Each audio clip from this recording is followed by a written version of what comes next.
All right. What's up, everybody? Glad to see you guys here today. Like Jack was saying, my name's Austin. I actually work here at the campus in our Power Kids department, so I oversee that. So all the fun stuff that we get to have with the kids here, and now starting up student ministry now too. That's going to be exciting. So if you are a student, or you know a student, or you're kind of maybe even you want to get plugged into that as a place where it's I love to invest in kids, and it's kind of that passion of your heart. Click into that, let us know. We'd love to have you to be able to click into that and experience that too. So guys, I'm super excited to have us here today. We're kind of continuing this series we just kicked off last week. We're titling it Don't Miss the Big Rocks. Don't miss the big rocks. So we kind of started by asking this question of okay, our lives are busy. We all know that our lives are busy, and they're not getting any easier. I know some of us probably if you're a student, you just started school or starting school. If you're in college, that's a real thing. Starting here pretty soon if it hasn't already. And then for a lot of us, it's fall time is kind of starting to get a little bit more busy. The schedule's starting to fill up. We have the autumn photo shoots that are going to get scheduled with and all that sort of stuff. And life is just going to be busy, and we know this. And so how do we grab a hold of the things that matter most, and how can we kind of use wisdom to help us with that? And there's an ongoing fight for our attention. And we were talking about how last week, how important it is for all of us to live intentionally. Pastor Aaron said last week, a life without intentionality doesn't remain empty. So if we're living unintentionally, what's going to happen is life's going to feel like it's just kind of happening to us. But when we live with intentionality, we can kind of start to say, wait a second. Instead of life happening to us, I want to kind of decide what my life is going to look like, and kind of have a little bit of say in that matter. And wisdom helps us to do that. So if you're not a follower of Jesus too, and you're kind of here just checking things out this weekend, or if you're kind of exploring faith, we want to welcome you into that. It's definitely our heartbeat here is to just love to be where you guys are at. We're going to be talking about the story of Jesus today, and we want you to know about the story of Jesus and the new life that he offers all of us through his life, death, resurrection, and how we can take hold of this experience and experience this life that he offers us now. Because what happens is a lot of times people can kind of think oh, heaven is when I get to kind of experience all that. When we talk about the life that Jesus offers, that's not for later, But actually, what Jesus would say is no, you can experience that now. That's something that's available to you right in this very moment. And so we're going to be talking about that today and what that means to actually be connected to Jesus. And so I'll be honest with you guys, when we were kind of going through the content for the series, and Aaron was like, hey, I want you to take this one. I immediately, when I looked at it I was I don't know, I'm not super excited to talk about this one. I didn't really know what it was all about, but then I got into it, and I was oh wait, okay, this one's really good. So I'm really excited to talk to you guys about what the Lord's kind of laid on my heart today, and it couldn't have come at a better time. Because as I was kind of prepping and doing my study for all of this and everything, the Lord really brought up and dislodged some stuff in my life, because I think when we were talking about just connecting with Jesus, one of the things I was go figure, trying to connect with Jesus more, and and one of the things that he kind of made me realize is hey, I know we have a relationship. I know you're trying to follow me, but I don't know if you were aware of this, but I think you've kind of been giving me the scraps of your time. I think you haven't really been giving me your best. And I don't know if you've ever felt that way before. It doesn't feel great, because you're oh man, I want, Jesus, I want to give you my best. I wouldn't be following you if I didn't. But that's kind of where I landed this week, and it really kind of tore me up. So a lot of like what we're talking about today is kind of coming out of like what Jesus was sharing with me throughout this week. So like the main concept that we're kind of like going to be talking about today, and like we're kind of going to be wrestling with, is like God made a way for us to be connected to the source of life we desire. Actually, I want to read you guys a quote. I came across this, and I wonder if this is like something that resonates with you, like how it did with me. And this is what it says. So, what is most important in life is you feel purpose, you feel reason, you feel a need to satisfy something. I'll give you bonus points to whoever might be able to figure out who said this. Anyone? No takers? Johnny Depp. That's right. Captain Jack Sparrow himself said that our lives need to have reason and purpose. Like the things that we're searching for, like we want reason, we want purpose, we want fulfillment, like satisfaction. Like we want to like satisfy those deep longings and desires of our soul. So like how do we do that? We all like want to feel that way. We don't just want to exist. We don't wake up Monday morning and look at our week and I'm like, man, I'd love to just like really exist this week. Like I don't really want to feel anything. I just want to live. I just want to move through life. And some of us could be busy. We'd be like, I'm just trying to survive, man. Like I've got like, I remember my last like season of college. I was just like, dude, I can't think about or do anything right now. Hobbies, like what are those? Like, I'm just trying to like get through this phase of my life that is wild and busy and crazy and just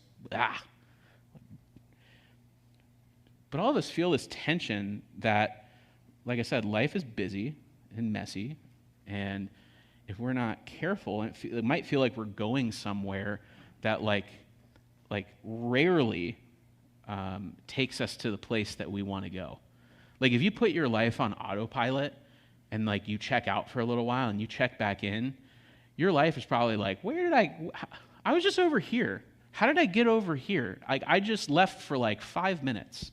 And the trajectory of my life has gone in such a way where I don't even recognize like where I am anymore. I definitely probably don't like where I am. So like how do we kind of like navigate back to this place where we can understand like what we need to do? How can wisdom help us to do that?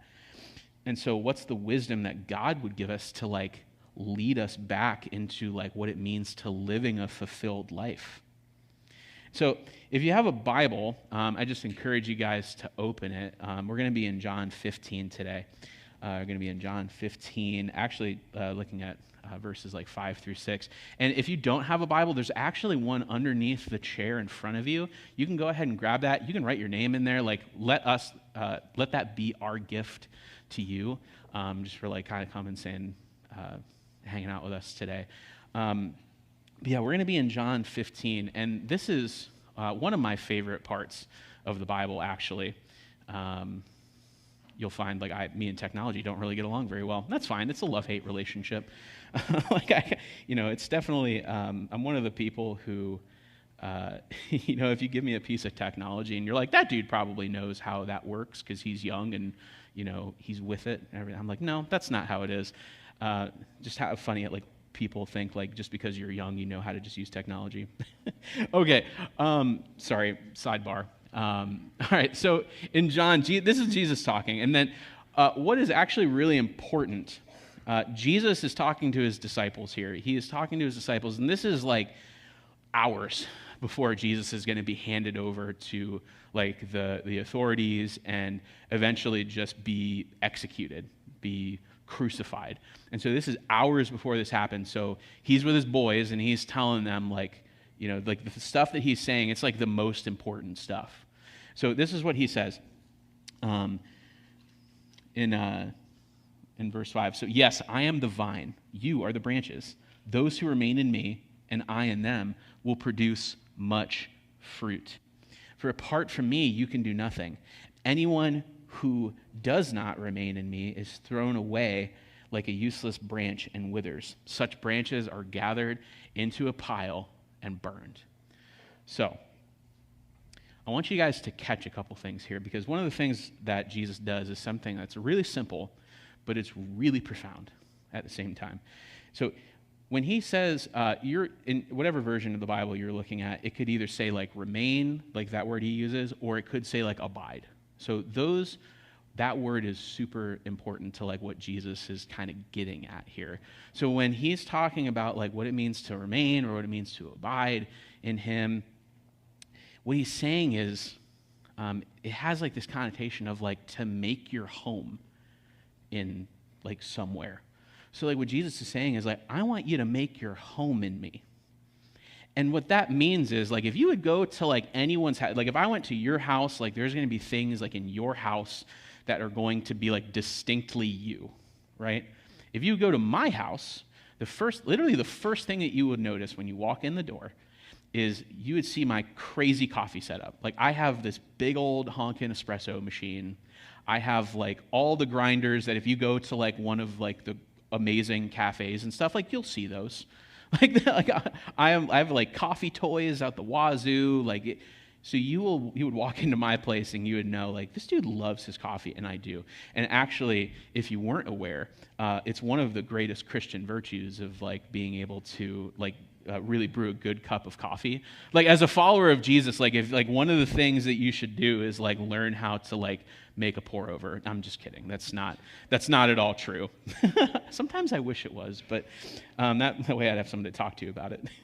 But so what Jesus is saying here, I want us to catch this, is like he wants us to make our home in him, and he will make his home in us. See how that works there? Those who remain in me and I in them will produce much fruit. So what he's saying is, when you make your home in me, I'm going to make your home in you. So if you would like enter into the doorway of your heart and you would look around in the home that is like within you, what Jesus is saying is, I want to set up shop there. Like when you would walk into that, like metaphorically, like walk into that, you are going to see things that are distinctly me. And like, I want you to do the same with me. Like I'm inviting you to like make your home with me. And that's like a very relational, that is a loving choice that we have to do. Because love is a choice. It's not something that can be forced on us. Like I chose to like make the decision to love my wife. I'm married. I've been married for almost 10 years. I have to make the decision to love my wife every day. That's a decision that I have to make. If somebody was like, came up to me and they were trying to force me to like love somebody, like if they were like, you need to love this person. I'm like, well, it was like that way with me growing up, like with God. I was told like growing up, it's like, you need to love God. And I'm like, okay, cool. I'm going to try and love God. Doesn't work. I was like, why don't I love God? Someone told me I should, and I'm trying to, but it doesn't make that, it doesn't make that happen. Why? Because I'm being forced to do that. You can't force somebody to, like, it shows up well with kids too. I mean, like, you look at kids and you're just like, you need to be more loving to your brother, or you're more loving to your sister. How well does that usually go? Most of the time they'll kind of just be like, okay, I love you. And you're like, no, you don't. That's not going to work. So there's stuff that happens too, like when we abide in Jesus, when we remain in him. If you're connected to me, he says, like, you're going to have life. You're going to produce fruit. Like results, like fruit is the results of having life in you. If you look at a tree, and it's an apple tree, the result of it being alive is that what? It produces apples, right? I mean, that's pretty simple. And that's the same thing spiritually. Like when we are connected to Jesus, like there's things that are going to happen. And we're going to get into that here in a little bit. But he also says, like, for apart from me, you can do nothing. So he's saying, if you aren't connected to me, you can do nothing. You can do nothing. It's like you're a withered up branch, and the best thing that you can be used for is to like be thrown into a fire and burned. And that sounds harsh, right? Like I'm like, I don't want to be a branch that gets thrown into a fire and burned up. Like that doesn't sound great. Like I would prefer it if that didn't happen. But this is what Jesus is trying to illustrate is something, again, like really simple but really profound. He's saying that this life that we desire, this life that we crave, it's not found in us naturally. It's not found in us naturally. Life isn't found inside of ourselves. That's why, like, when we try to, like, add things to our life or, like, people into our life, and we're just like, oh, okay, when I was in school, like, one of the things that I thought of, I was like, if I do really well in school, I'm going to, like, my life is going to be really good.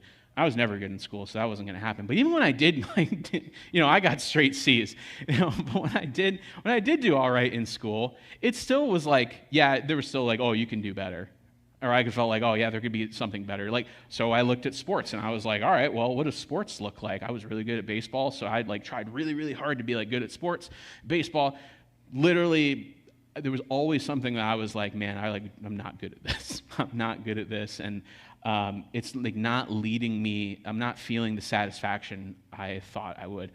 And we can kind of plug and play a lot of stuff in here. This could be like school for you. This could be people for you. Like if I just get like this girlfriend or boyfriend, or if I could get this person to be like my friend or not, or if I can just try really hard and do this thing, or if I take like the really long vacation to like Bermuda and I'm sitting there on the beach, with a nice little iced tea in my hand with the umbrella, because the umbrella is important. I don't think most people realize that the umbrella is important. But I'm sitting there and my life still feels empty because I know that this is only temporary. And so what Jesus is saying is like, listen, if you aren't connected to the source of life, that life, you can't pull that life out of you because it's never been in you. It's never been in you before. So I want to show you an example. I forgot to bring this up with me. Let me show you an example. So I got this apple here. And this is like a really simple, like you guys are probably going to be like, oh, that's so simple. It's like dumb. But like, it's going to be memorable for you, I hope. So we look at this apple, right? It's a nice apple. If you're on the podcast and just listening, like it's a red apple. It's very small. Like it's kind of, almost do like a ASMR thing where you're just like, no, that's terrible. No, but all of us would look at this apple and be like, it's a good apple. It's kind of on the smaller side, but it's a good apple. I'd eat that. And what we don't see is I want you to realize this. This apple looks great. Looks pretty tasty. But this apple's dying. This apple's actually dying. Why? It's not connected to the source of its life. It's not connected to the source of its life. If this thing was still on the tree, there'd still be a chance for it to grow. There'd still be a chance for it to do its thing and have like that vitality that comes from like being connected to the source of life. But if we literally set up like a camera and did like one of those time-lapse videos like over like the next like week or two, we will see that this thing starts to wither away. It starts to wither away and it starts to decompose and just it's dying because it doesn't have the life in it that it requires. And so Jesus' wisdom to us is if we want the life that our souls crave, like, and I'm talking about like the life that we like really want. Like if we kind of like just stopped and we're like, what do I want to get out of my life? Like that's the sort of like fulfillment, desire, like that's what I'm talking about. He's like, if you want that, and I know you do because I created you, and I know what the desires of your heart are. If you want that, what's going to need to happen is you need to be connected to me. Because anything that's disconnected from its source of life is not moving forward. It's on a downward trend. It's on a downward trajectory. And so for us as like followers of Jesus, like this needs to be like our first step. This needs to be like step one. Connection to Jesus is so important because if we're not connected to him,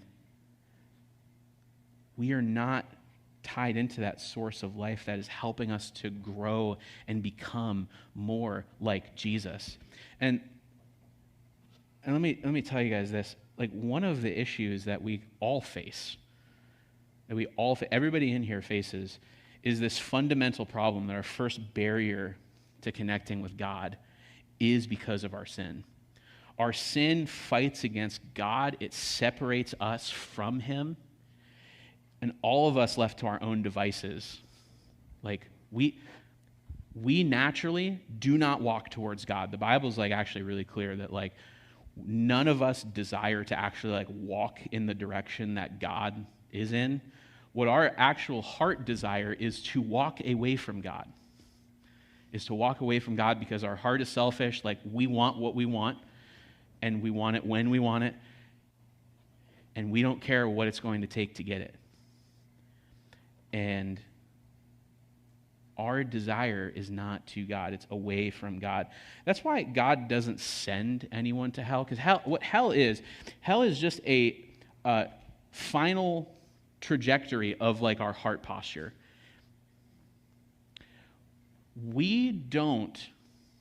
God doesn't send us to hell. We walk there voluntarily. Because if hell is just separation from God and being able to just, like, if we continue just to say, like, no, God, I want it my way, I want it my way, I want it my way, all of our lives, hell is just the eternal version of that. It's just us walking away from God because we want to do our own thing. But what God is saying, he doesn't want to send us to hell. If there's anything that I can, like, if there's like a little snapshot of God's heart that I can impart into you today, is that God isn't out to get you. God's out to rescue you. God's out to rescue you because he loves you. And it's because God is so rich in mercy. God is so rich in mercy and love towards us that he actually made a way for us to be connected to the source of life that we desire, and that way is through Jesus. He literally went on a rescue mission to save you. Like, he lived a perfect life. Can anyone here live a perfect life? If you raise your hand, you're lying, okay? No one here can live a perfect life. Jesus said, I will go and do that for you. Because Jesus was God, he could go and do that for us. The price that our sins require, the reward that we get for our sins, the Bible says, is death. So, like, naturally, because we sin, we die. And Jesus is like, I don't want you to have to experience, like, the eternal separation from me that, like, sin causes. So what I'm going to do is I'm going to make a way. So I'm going to come and live the life that you never could, because he came and lived a sinless, perfect life that we couldn't live. And he came and he not just lived that life, but he looked and was like, I know every single one of the sins that you have done, that you are doing, you are like steeped in right now, and what you will do. Because like, we're all still going to mess up. But Jesus is there saying, he says, I love you more than you even realize, and I love you even when you are my enemy. I love you even when you are my enemy, and I am going to come and lay my life down for you. I'm going to pay what you owe, what your sins owe. I'm going to pay it all. I'm going to take on the guilt. I'm going to do all of that so you don't have to. I am going to let myself be nailed to this cross because I would rather be nailed to this cross than you.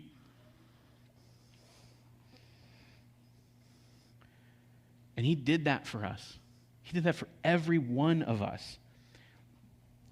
And it doesn't stop there, because 3 days later, because he actually died, he was buried, and 3 days later he rose again. That's why we celebrate Easter. It's like that celebration of Jesus rising again from the dead, because it's that same life-giving power that Jesus had within himself, that as soon as he rose from the dead, he offers to us.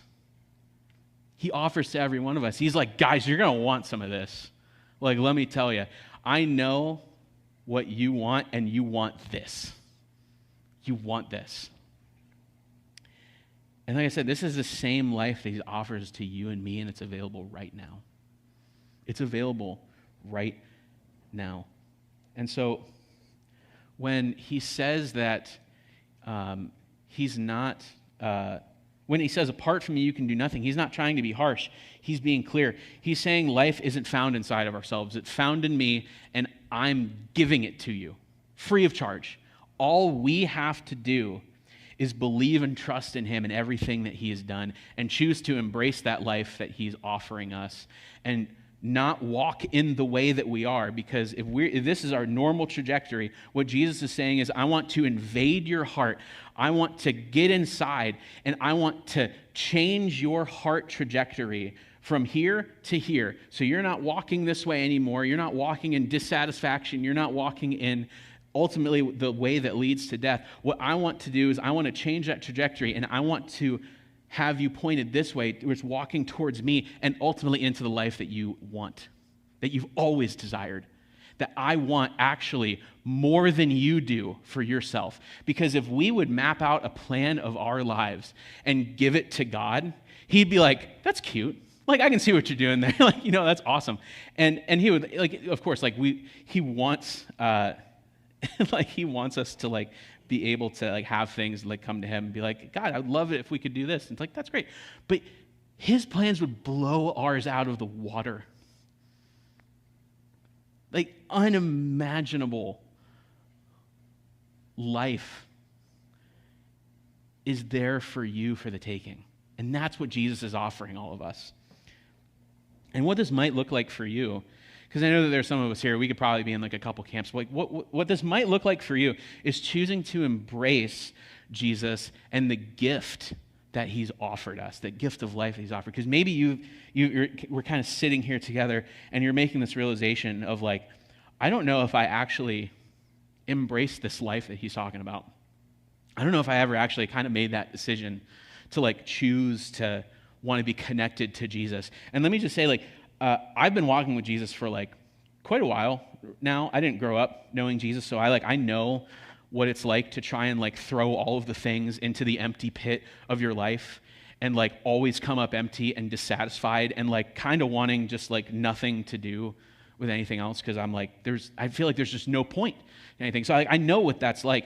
And then knowing what that is, that life is in Jesus now, I'm just saying from the other end, it's the best decision that you could ever make. I'm not trying to sell you. I'm not like some used car salesman up here, just like, look at this baby, What I'm trying to do is I'm trying to help you to see that Jesus gave everything for you. He gave everything so that you can have the life that you've always desired, that he's always desired for you.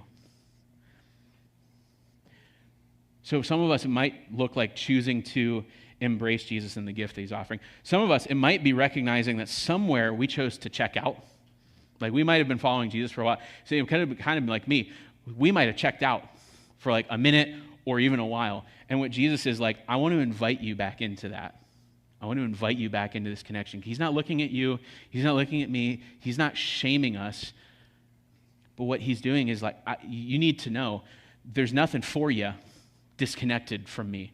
I want to invite you back into that relationship and that experience with me. So, like, how can we be wise and stay connected? Because you're probably sitting here like, Austin, like, I know this is all great, but, like, I still have life. Like, life is busy. Like, Monday's coming. like I've got work. Like, how is this going to show up in the daily? So this kind of brings, and it's kind of like what our series has all been about, of just like, how does this, like how can we make the wise choice in the midst of this? So I think this kind of goes into the second problem that we face, is, like, I believe our current life plan that we have needs changed. And let me explain. And I'm not, like, this isn't going to be like, oh, like the type A people in here, just as soon as I said plan, you're like, oh, this is amazing. You're getting out your notebook and you're like, all right, what's the plan? This isn't going to be the perfect plan. Everybody's plan is going to be different for you. So like, if you're looking for like a one-stop shop sort of thing, I'm sorry to disappoint you. But the Bible is actually really clear of what connection to Jesus means, and that it's a relationship of teacher and student. Of teacher and student. So in the ancient world, like a disciple is literally the ancient equivalent of an apprentice. And what would happen is disciples would leave everything behind. They would leave their old life behind, and they would go and follow their teacher. They would go and follow their teacher, and so that they could become like them. They could become like them. And so we can see this is the same way with Jesus' disciples, because look at the language here in John 15, 10 through 11. He says, so when you obey my commandments, you remain in my love, just as I obey my Father's commandments and remain in his love. I have told you these things so that you will be filled with my joy. Yes, your joy will overflow. So what Jesus is saying is, I need you, and it kind of goes back to what we were saying before.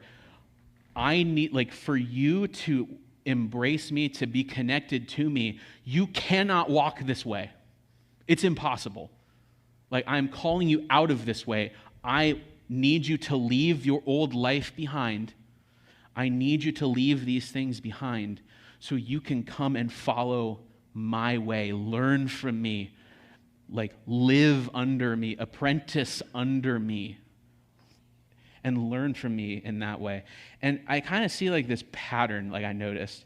So like when we live life with Christ, like when we trust and love God, what happens is what Jesus says, you keep my commandments, just as I obey my Father's commandments and remain in his love. And then what happens is, like I said, when we trust and love God, what ends up happening is we keep his commandments. And then what happens from that, the results of that, is we experience the joy, the peace, and like the fruit of like becoming more like Jesus. So like when we are living like Jesus, when we are following him, when we are connected to him, that is when we experience like the peace, the joy, the fulfillment, the satisfaction, all the sort of things that our hearts are longing for. That's when that happens. That's when that happens. And like, people can see that. They're like, wow, you're different. And you're like, yeah, I know. Because like you're plugged into this life source now. And it's like, oh my, okay. Like, I kind of get it. I kind of get it now. But here's like the thing, there's life disconnected with Christ. If like you're living your life disconnected with Christ, this is what I kind of like remember just even from my own story, just pulling this out of like real life. Just when we trust and love other things or other people or like, put in whatever you want from there, we give ourselves to those things. We pour our life out into those things or to those people.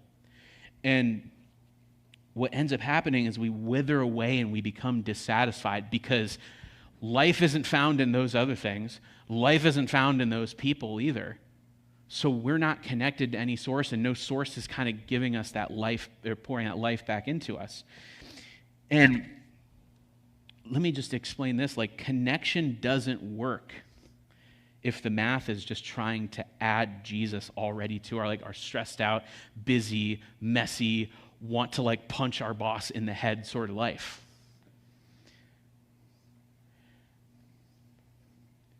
There's a quote that I read, and I was like, man, this perfectly sums up like where I am this week. And maybe it rings something true in you too. Your system is perfectly designed to give you the results that you're getting. Like, listen to that. Your system is perfectly designed to give you the results that you're getting. So if you are disconnected from God and like the fallout of that is happening, and you're kind of sitting over here like, why? What's going on? I don't understand. Like, why do I feel stressed out and annoyed and like impatient and all this sort of stuff like all the time? I thought I was following Jesus, like all this sort of things. Your system, the way that you are connecting with Jesus, like that, your system's designed to give you the perfect results that you're getting. And again, like I said, God showed me this week, and because I was in that space for like a little while. I'm like, God, I feel like like there's this distance from you, and like I don't know what that's all about. And what he kind of helped wake me up to see is like, buddy, like you need to like be reconnected with me. Like you kind of think you're connected right now, but like let me kind of like point some things out to you and show you like how you are not actually like kind of being connected with me. And it was like that moment I was like, oh, okay, yeah, that makes a lot of sense.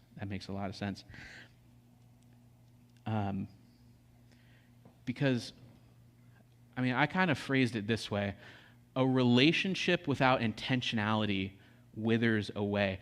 When we try to autopilot our relationship with Jesus, like, it doesn't work.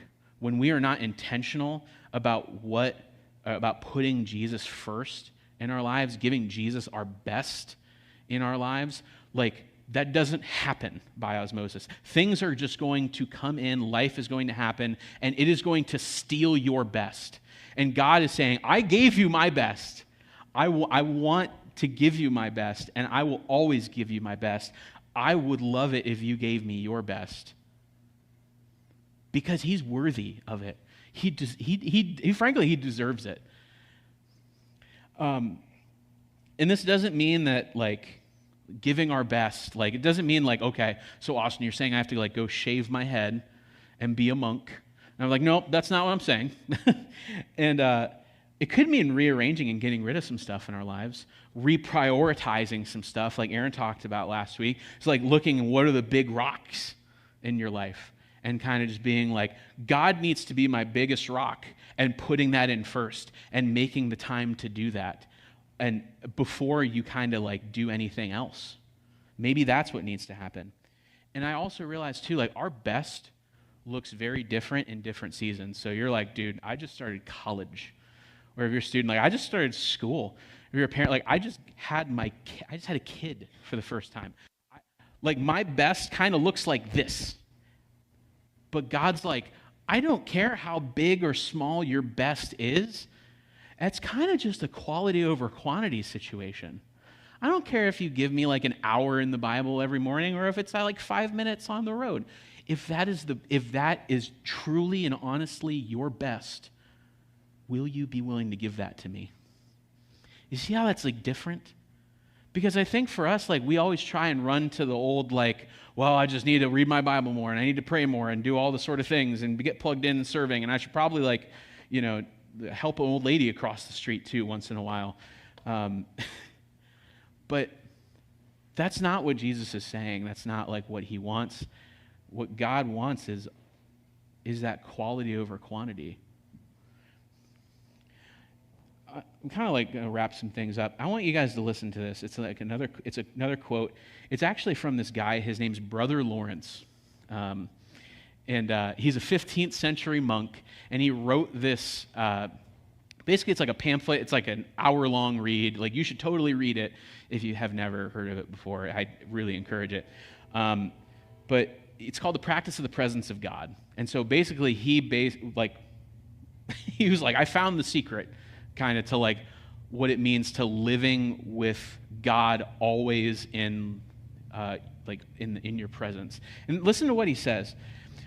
I regard myself as the most wretched man of all, stinking and covered with sores, awesome, and as one who has committed all sorts of crimes against his king. Overcome by remorse, I confess all my wickedness to him, ask his pardon, and abandon myself entirely to him to do with as he will. But this king, filled with goodness and mercy, far from chastising me, lovingly embraces me, makes me eat at his table, serves me with his own hands, and gives me the keys of his treasures and treats me as his favorite. He talks with me and is delighted with me in 1,001 ways, and he forgives me and relieves me of my principal bad habits without talking about them. I beg him to make me according to his heart, and always the more weak and despicable I see myself to be, the more beloved I am of God.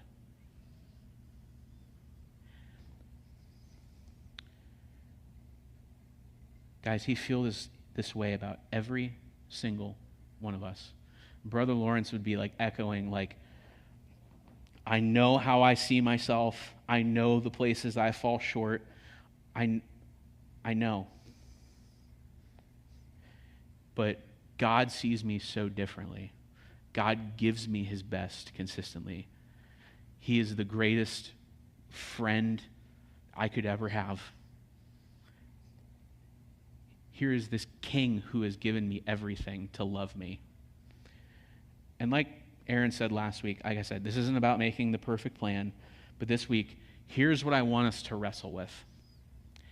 How and what does it look like to give God our best? How and what does it look like for us to give God our best? So I want to try something. I want to invite the band up. And if you read in the New Testament, any of the time that Jesus is connecting with God, one of his favorite ways to do that was through solitude, where Jesus literally went away. Like he distanced himself from people and the busyness. And like Jesus was a busy guy. He distanced himself from all of that so that he can be in a one-on-one, like in presence of God, of his Father. And just in that stillness, in that moment, is where he was connecting with God. And I want to like try this. So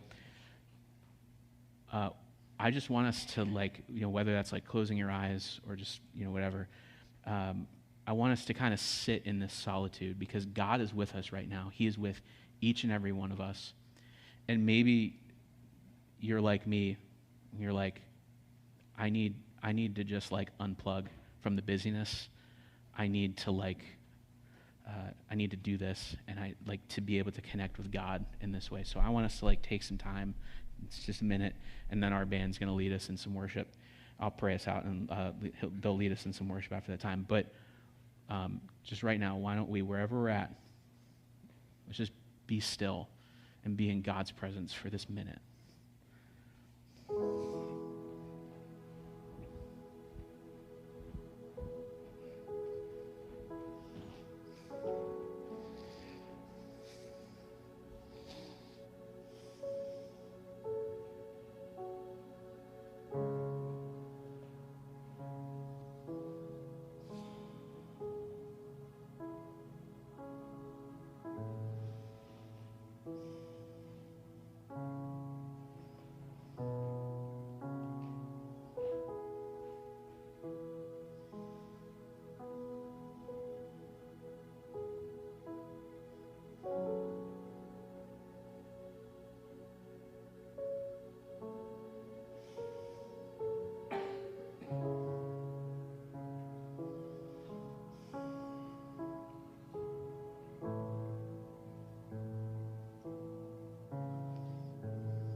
Jesus, we thank you.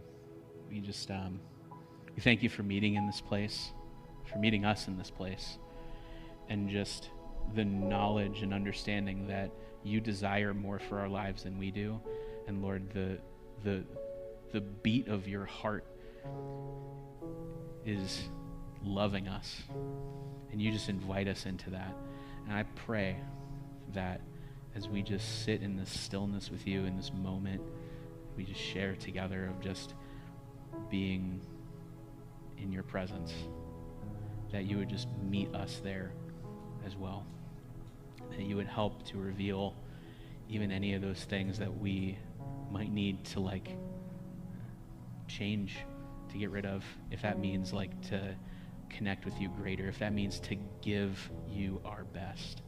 And Lord, I just pray that every single person in this room would just be able to know you, to experience you, to embrace the life that you have for every one of us. So Lord, we love you, and we just praise you and thank you for everything that you've done for us.